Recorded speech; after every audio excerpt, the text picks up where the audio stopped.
श्री गणेशाय नमः. श्री सरस्वत्यै नमः. मम श्री सद्गुरवे नमः. श्रीमद्गुरुदेव दत्तात्रेयाय नमः. सुख सुख म्हणता हे दुःख ठाकून आले, भजन सकळ गेले चित्त दूषित झाले. भ्रमित मन कळेना हित ते या कळेना, परम कठीण देही देह बुद्धी वळेना. नमो भगवते वासुदेवाय. श्रीमद्भागवत महापुराणम एकादश स्कंध अथाष्टाविंशोऽध्यायः. परमार्थ निरूपण. भगवान श्रीकृष्ण म्हणतात, दुसऱ्याच्या स्वभावाची किंवा कामांची प्रशंसा करू नये की निंदा करू नये, कारण प्रकृती आणि पुरुष या दोहोंपासून उत्पन्न झालेले विश्व एकरूपच आहे. जी व्यक्ती दुसऱ्याच्या स्वभावाची किंवा कर्माची निंदास्तुती करते ती द्वैतदृष्टीमुळे परमार्थ मार्गापासून तत्काळ भ्रष्ट होते. इंद्रिये झोपलेली असतात त्यावेळी देहात राहणारा जीव ज्ञानशून्य होतो. कधीकधी तो स्वप्न पाहतो किंवा गाढ निद्रेत पूर्ण ज्ञानशून्य होऊन जातो. त्याप्रमाणे द्वैत दृष्टीच्या माणसाची स्थिती असते.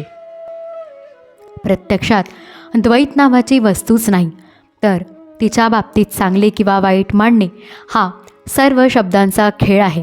म्हणून द्वैत खोटे आहे. ती केवळ मनाची कल्पना आहे. सावली, प्रतिध्वनी आणि दोरीवर सापाचा आभास हे तिन्हीही खरे नसतात, परंतु ते आपापले कार्य करतातच. त्याचप्रमाणे देह इत्यादी पदार्थसुद्धा खोटे आहेत, पण ते प्राण्यांना मरेपर्यंत भीती देतच असतात. हे संपूर्ण विश्व आत्माच आहे. तोच सर्व शक्तिमान, सर्वाचा नियंता व सर्वरूप आहे. तो स्वतःच उत्पन्न होणारा व उत्पन्न करणारा आहे. तो स्वतःच स्वतःचे रक्षण करतो आणि स्वतःच स्वतःचा संहारही करतो. अशा रीतीने आत्म्याशिवाय इतर कोणतीही वस्तू सिद्ध होत नाही. तरीसुद्धा आत्म्याहून वेगळा असा जो देह, इंद्रिय, अंतःकरणरूप 3 प्रकारचे भेद दिसतो तो निराधार आहे, परंतु नसता नाही. जो आत्म्याच्या ठिकाणी 3 प्रकारांनी भासतो त्या तू त्रिगुणात्मक मायेचेच कार्य समज. ज्ञानविज्ञानाने युक्त असा हा माझा उपदेश जाणून विद्वान कोणाची निंदा करीत नाही की कोणाची स्तुती करीत नाही. तो सूर्याप्रमाणे सगळीकडे समभावाने वागतो. प्रत्यक्ष, अनुमान, शास्त्र, महापुरुषांची वचने व आत्मानुभूती या प्रमाणांनी सर्व दृश्यवस्तू उत्पत्ती आणि शेवट यांनी युक्त आहेत, म्हणजेच त्या नसल्यासारख्या आहेत. म्हणून अनासक्त होऊन जगामध्ये राहावे. उद्धवाने विचारले, भगवन, आत्मा हा साक्षी असून स्वयंप्रकाशित आहे. तो काहीही करीत नाही आणि देहदृश्य असून अचेतन आहे, म्हणून तोही काही करू शकत नाही. परंतु त्याचा अनुभव तर येतो. तो कोणाला? आत्मा अविनाशी, निर्गुण, शुद्ध, आत बाहेर परिपूर्ण आणि अग्निप्रमाणे स्वयंप्रकाशी आहे. आणि शरीर लाकडासारखे अचेतन आहे. तर मग जन्ममृत्यूरूप संसार कोणाला? भगवान श्रीकृष्ण म्हणाले, जोपर्यंत आत्म्याचा संबंध देह, इंद्रिये आणि प्राण यांच्याशी असतो तोपर्यंत अज्ञानी माणसाला हे जग असत्य असूनही सत्य वाटते. जसे स्वप्नात अनेक पदार्थ नसूनही दिसतात, परंतु जाग येताच ते सर्व नाहीसे होतात, त्याचप्रमाणे जागेपणी सर्व विषय खोटे असले तरीसुद्धा त्यांचे नेहमी चिंतन करीत राहिल्याने ते खरे वाटतात. त्यामुळे संसार नाहीसा होत नाही. जोपर्यंत माणूस स्वप्न पाहत असतो तोपर्यंत त्याला मोठमोठ्या संकटांशी सामना करावा लागतो, परंतु जेव्हा तो जागा होतो तेव्हा स्वप्नातील ती संकटे त्याला पीडा देत नाहीत. जोपर्यंत जीवाच्या ठिकाणी मी माझेपण आहे तोपर्यंतच शोक, हर्ष, भय, क्रोध, लोभ, मोह, इच्छा इत्यादी विकार त्याला दिसतात आणि जन्ममृत्यूचे दुःख भोगावे लागते. आत्म्याचा यांच्याशी काहीही संबंध नाही. देह, इंद्रिये, प्राण आणि मन यांमध्ये राहणारा आत्माच जेव्हा गुण आणि कर्मांनी युक्त असलेल्या लिंग शरीराचा अभिमान धरतो तेव्हा त्याला जीव म्हणतात. हा जीवरूप आत्माच सूत्रात्मा, महत्त्व इत्यादी पुष्कळशा नावांनी ओळखला जातो. तो काळाच्या अधीन होऊन संसारात ये जा करतो. अहंकारामुळे मन, वाणी, प्राण, शरीर यांच्या ठिकाणी होणारी कर्मे देव, मनुष्य इत्यादी अनेक रूपांमध्ये दिसत असले तरी त्यांना काहीच मूळ नाही.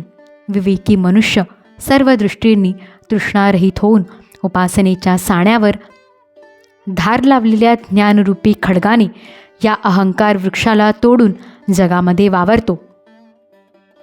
जे या जगताच्या सुरुवातीला आणि शेवटी आहे, केवळ तेच मध्ये सुद्धा आहे.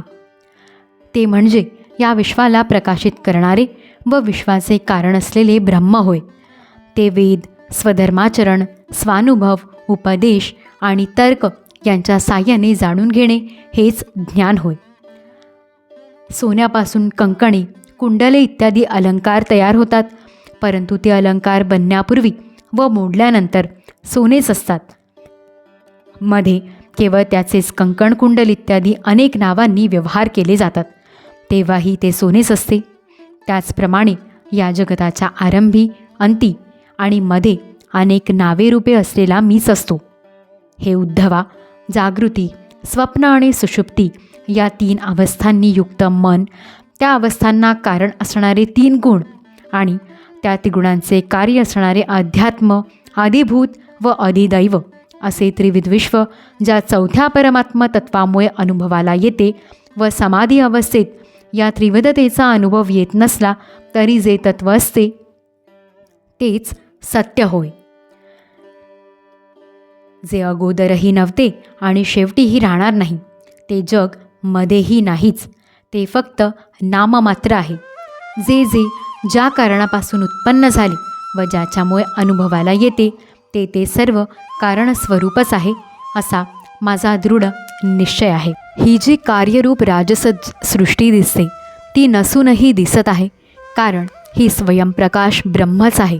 म्हणून इंद्रिये, विषय, मन आणि पंचमहाभूते इत्यादी विविध नामरूपे ब्रह्म होत. अशा प्रकारे ब्रह्माचा विचार करणाऱ्या सर्व साधनांच्या द्वारा कुशलतापूर्वक दुसऱ्या वस्तूचे पूर्णपणे निराकरण करून आत्म्याबद्दलचा संशय दूर करून आणि सर्व तऱ्हेच्या कामनांचा त्याग करून आत्मानंदात मग्न असावे. हे शरीर पृथ्वीचे कार्य असल्यामुळे आत्मा नव्हे. त्याचप्रमाणे इंद्रिये त्यांच्या देवता, प्राण, वायू, जल, अग्नी म्हणजे आत्मा नव्हे. मन म्हणजे सुद्धा आत्मा नव्हे, कारण ते अन्नाचे कार्य आहे. बुद्धी, चित्त, अहंकार, आकाश, पृथ्वी, शब्दादी विषय आणि 3 गुणांची साम्यावस्था अशी जी प्रकृती, हे सर्वसुद्धा आत्मा नव्हेत. जसे आकाशात ढग आले काय नि गेले काय, त्यामुळे सूर्याचे काय लाभहानी आहे, त्याचप्रमाणे ज्याला माझ्या स्वरूपाचे योग्य रीतीने ज्ञान आले, त्याचे त्रिगुणात्मक इंद्रिये एकाग्र झाली म्हणून त्यापासून त्याला काय फायदा होणार आहे आणि चंचल झाली म्हणून काय तोटा होणार आहे. जसे आकाशाला वायू, अग्नी, पाणी, पृथ्वी ही भूते आकाशात असली तरी यांचे गुण त्याला चिकटत नाहीत किंवा ऋतूंचे गुणही त्याला चिकटत नाहीत. त्याचप्रमाणे सत्वगुण, रजोगुण आणि तमोगुणाच्या वृत्ती व कर्मे हे सर्व अविनाशी आत्म्याला स्पर्श करू शकत नाहीत. जो यांचे ठिकाणी अहंकार धरतो त्यालाच यांच्यामुळे जगाच्या फेऱ्यात फिरावे लागते. असे असूनही जोपर्यंत माझा सुदृढ भक्तियोग साध्य होऊन त्या योगे मनाचा रजोगुणरूप मळ कायमचा निघून जात नाही, तोपर्यंत या मायानिर्मित गुणांची संगत सर्वथैव सोडली पाहिजे.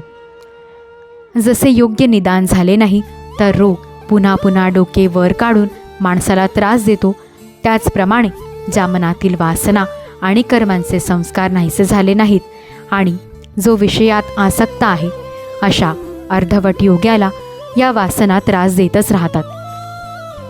देवतांनी मनुष्यरूपात निर्माण केलेल्या विघ्नांनी कदाचित सामान्य योगी योगापासून भ्रष्ट झाला तरी आपल्या पूर्वाभ्यासाच्या योगाने तो पुन्हा योगाभ्यासच करू लागतो. कर्मांमध्ये त्याची प्रवृत्ती होत नाही. जीव कोणाच्या तरी प्रेरणेने मरेपर्यंत कर्मे करतो आणि त्यांचे हर्ष, विषाद इत्यादी परिणाम मनावर करून घेतो. परंतु आत्मज्ञानी संसारात असूनही हर्ष, शोक इत्यादी विकारांनी विचलित होत नाही, कारण परमानंदाच्या साक्षात्कारामुळे त्याच्या सर्व आशा नष्ट झालेल्या असतात. जो आता स्वरूपात स्थित झाला त्याला आपण उभे आहोत की बसलेले आहोत, चालत आहोत की झोपलेले आहोत, मलमूत्र त्यागीत आहोत का भोजन करीत आहोत की आणखी काही स्वाभाविक कर्मे करीत आहोत, या गोष्टींचा पत्ता नसतो. ज्ञानी पुरुष हे मिथ्या इंद्रियांचे विषय जरी पाहत असला तरी ते अनेक असल्यामुळे तर्काने मिथ्या ठरवतो, किंबहुना त्यांना आत्म्यापासून वेगळे असल्यामुळे सत्य मानित नाही.